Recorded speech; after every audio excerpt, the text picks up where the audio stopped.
Way. Hello, everybody. Welcome to another episode of Nueva Mentality. Today, I'm with Dani Millan.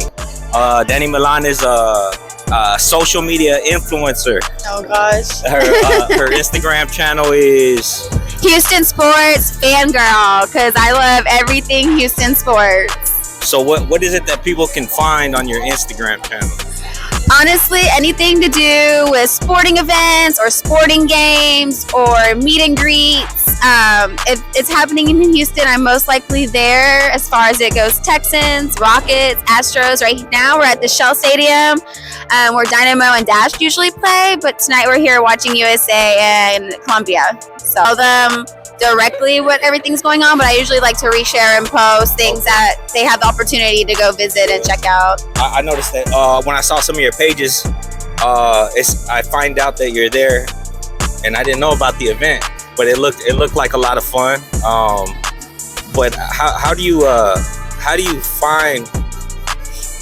know what events are going on all the time? I get asked that all the time, and so I really just follow everything. If I have like my business email and then my junk email, and if they allow text messages, then most likely I'm signed up to get text messages also. Okay. So I get told everything. Yeah.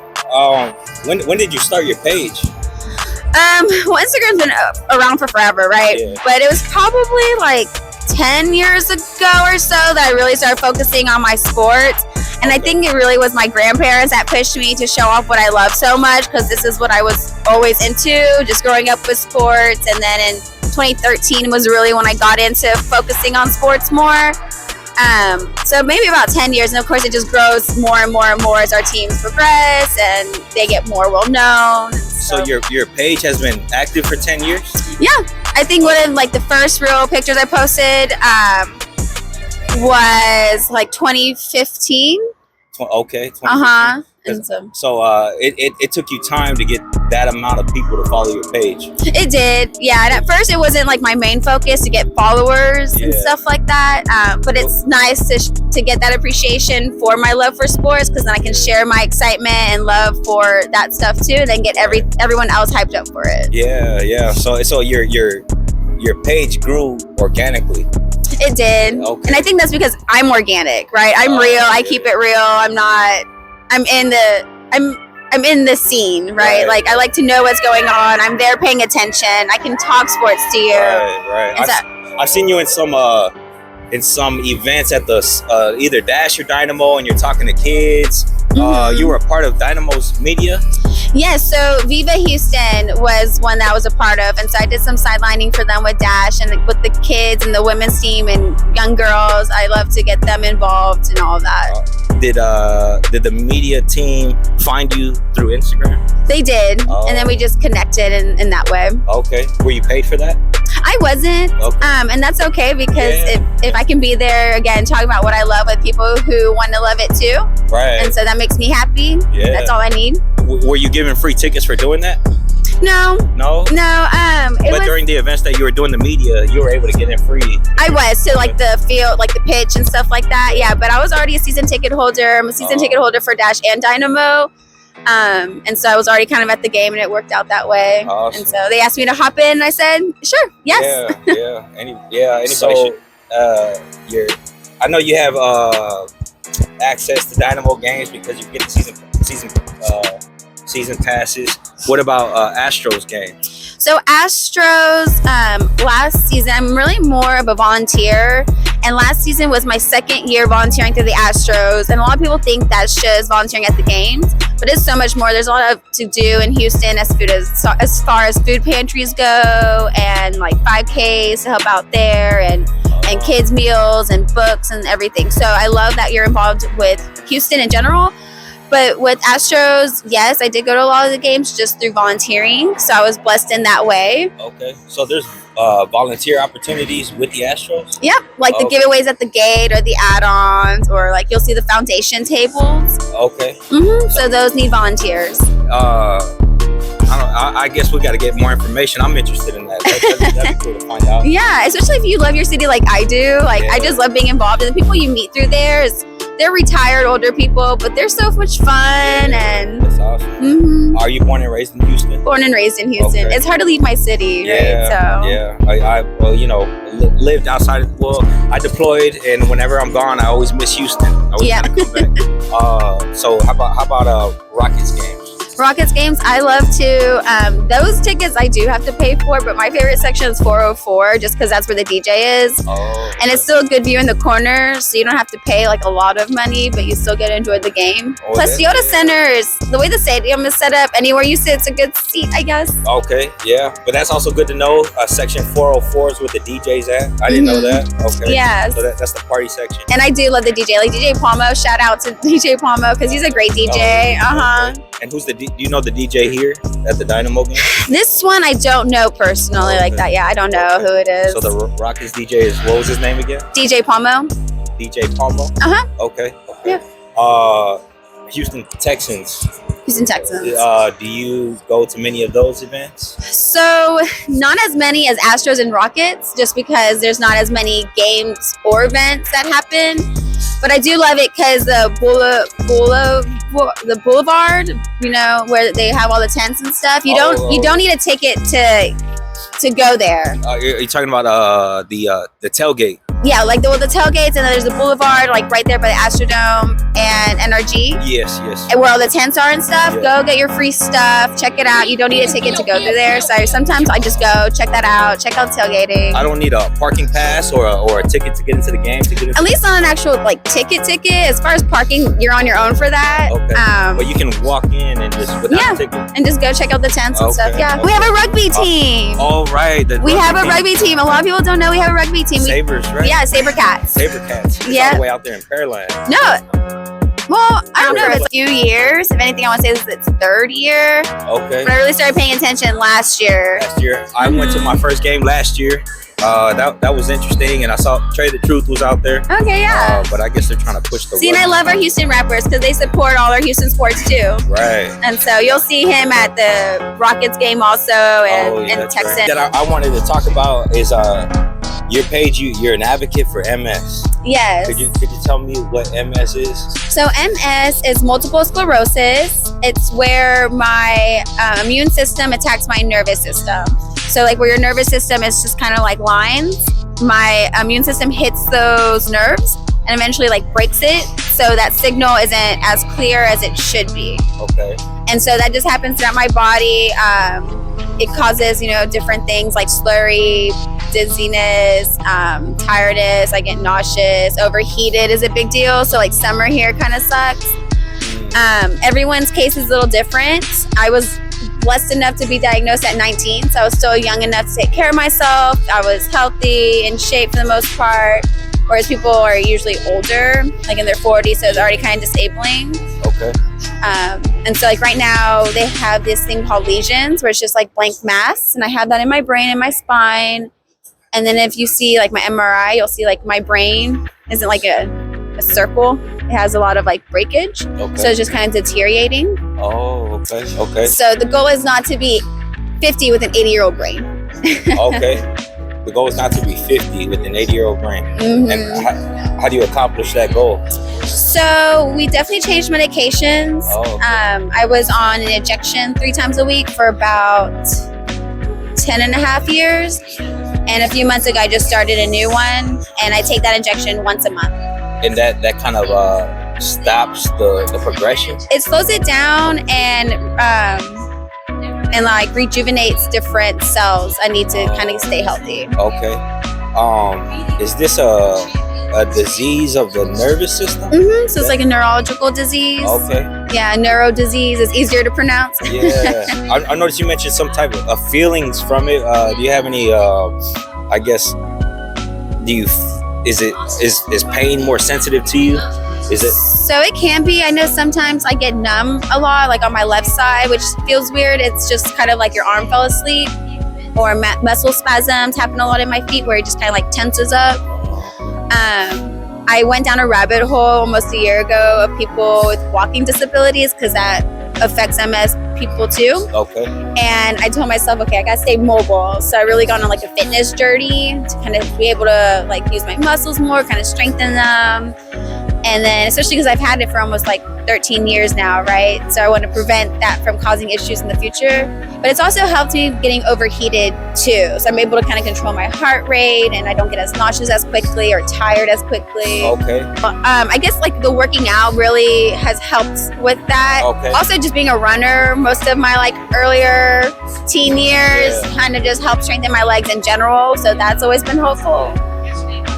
So you have to keep up with your exercises to stay strong. You have to eat well and do certain things. And so like I like walking around the stadiums because I don't know when that may stop. I don't think it'll be happening soon, but I like to enjoy the walking while I can. Yeah.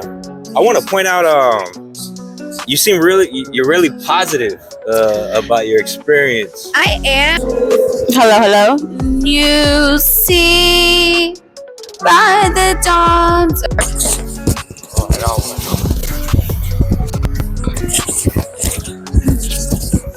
I just want to start off by saying it is super cold here.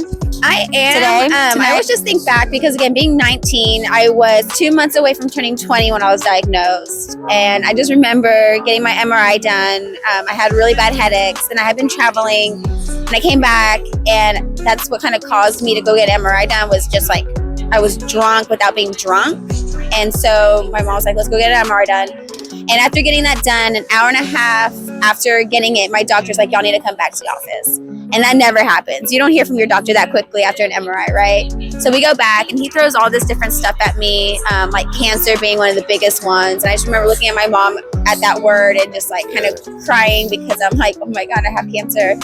At 19. At 19, right? And of course, people have it much younger, but to me, I'm like, it's such a shock, right? That's not what you're expecting to hear after just severe headaches and stuff. Right. And so I think when I was finally diagnosed with MS, especially after all the testing they did, I was just kind of relieved that it was a little bit more livable to deal with. Okay. And so when I think of it that way, I do just feel blessed. Yeah. Right? Like you can't hate it because like you still have it. You still have to take care of yourself. Right. Like, I mean, I think that mindset, I think I think you can have a better quality of life than somebody who wasn't diagnosed. You know, there's people with depression and they haven't been diagnosed with anything. Yeah. And I think it's kind of pushed to me. My brother calls it confidence, but it's me kind of just saying, hey, I have to live my life. Yeah. Right. So I think it's definitely helped me just kind of live my life. Right, for sure. And so, do you know much about the MS 150?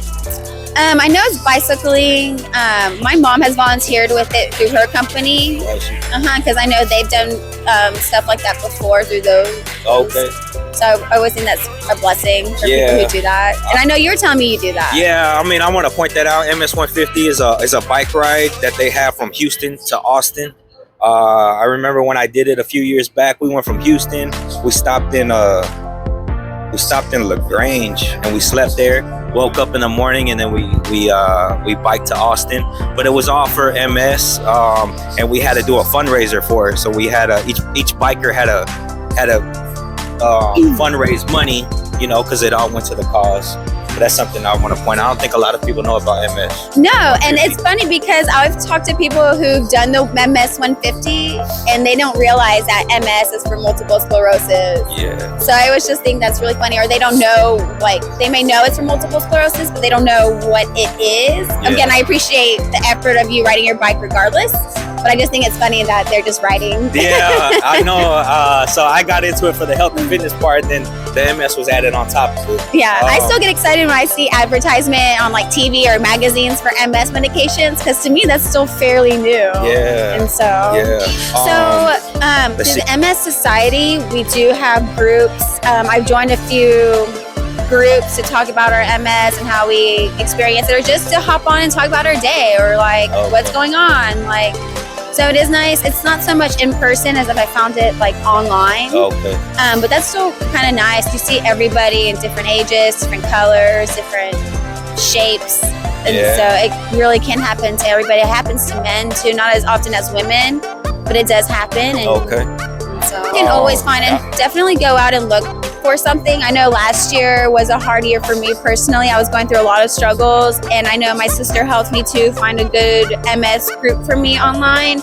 And that helped out so much. Again, just being able to talk to someone who may understand what you're going through. Maybe not in the same way, but they can relate or understand better. And so definitely like look into any groups. That's awesome. Yeah. So I guess a question for you, with you being a sports fan, a question for you,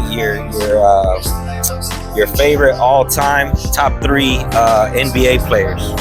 Oh my gosh, my top 3 NBA players. But we've had so many great Rockets generations, and I don't know, I may get hated on some of it, but I know one of my favorites is Gerald Green.